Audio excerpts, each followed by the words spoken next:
Hello，大家好，歡迎返嚟聽書有賞，我係滅書。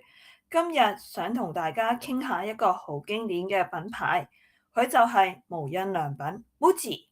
大家都會諗起 MUJI，係咪即係簡約、木色同埋啲好舒服嘅棉質衫？但係大家又知唔知呢個咁有型嘅品牌，其實都會有試過跌落神壇嘅呢？今日我哋就嚟睇下。呢個曾經跌落神壇嘅無印良品，究竟點樣成功爬返上嚟神壇？成個故事真係學到嘢㗎，尤其對我哋啲打工仔或者做生意嘅人，點樣喺事業路上唔好行差踏錯。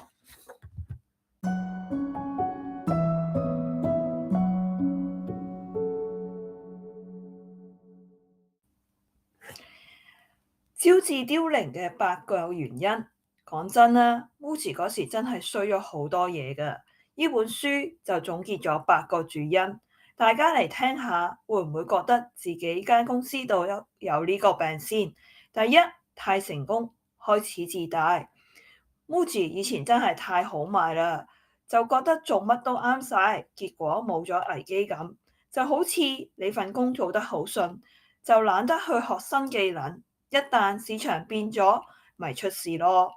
第二，庫存亂晒大龍，佢哋貨品線越出越長，但又唔知邊啲好賣，邊啲唔好賣，搞到倉庫好多蟹貨。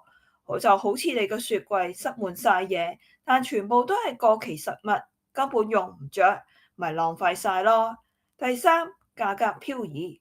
MUJI 本嚟主打合理價格同實用，但佢嗰陣啲嘢越嚟越貴，客人就覺得，喂，你唔係無印嚟嘅喎，咁不如我買名牌啦。價值同價格唔匹配，客人就自然走晒啦。第四，設計走樣，佢哋開始設計得變得花巧，多咗啲唔等使嘅裝飾。冇咗以前無印嗰種，即係冇品牌標誌嘅靈魂，就好似一個標弱咗嘅人突然化咗個大濃妝咁樣，唔係佢本來嘅味道。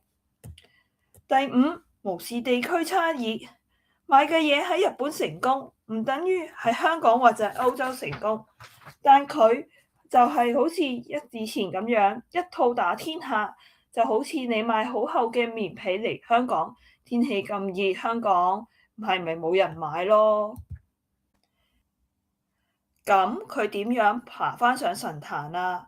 睇完呢一堆問題，真係嚇死人啊！咁 MUJI 點樣救返自己？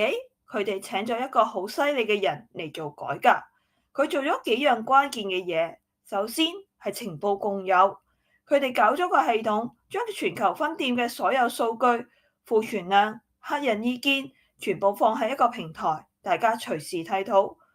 舉個實用例子啊，以前香港分店賣唔出嘅貨，東京總部唔知，而家一睇數據，即刻知道呢件嘢全球滯銷，可以即時停產或者大減價出貨。就好似工作時有個即時資訊中心，幾時加人，幾時要 cut budget，一目了然。第二，重回基本。佢哋揾返 MUJI 最核心嘅價值，簡約實用，冇牌子，將啲多餘設計，例如花巧嘅功能，全部 cut 晒。佢哋甚至將所有產品分成幾個基本分類，專注做好每一類嘅經典款。以前一件衫可能有7至8種顏色，而家佢可能留返黑白灰3種基本色。咁樣唔單止減少咗製造嘅複雜，成本自然低咗，仲令品牌形象更加清晰。第三，現場主義，唔係坐喺冷氣房度齋諗嘢，而係叫管理層真係落鋪頭，去工廠親身了解問題，聽取前線員工同顧客嘅意見。以前設計師可能喺圖紙上畫個靚仔嘅收納盒，但前線員工話個盒邊太厚啦，擺唔到好多嘢。而家設計師會親自落場試用，先知嗰個設計係咪好用，唔係只靠想像，要落地去做㗎。第四，合理定價，佢哋大規模調整供應鏈同採購策略，將成本大大降低。將價格重新調返去大眾接受嘅水平，年年推行減價，甚至變成一種品牌嘅策略。以前一個簡約水杯可能賣到80蚊，而家可能透過改善生產線變成賣成40，咁咪多返啲人願意為佢嘅品質同設計埋單咯。好啦，今日嘅分享就嚟到呢度。無印良品嘅故事話俾我哋知，無論你公司幾成功，如果 keep 唔住警覺，唔聽客人口味，唔肯改革，一樣都會出事。最重要係佢哋反彈係靠返去初心，即係嗰種簡約而美好嘅精神。我哋打工仔都一樣，一定要定期檢視自己嘅初心同核心價值。唔好因為一時嘅成功而自滿，好似 Muji 咁樣，要時刻保持警覺，願意革自己嘅命，先可以喺職場上長做長有，迎接未來嘅挑戰。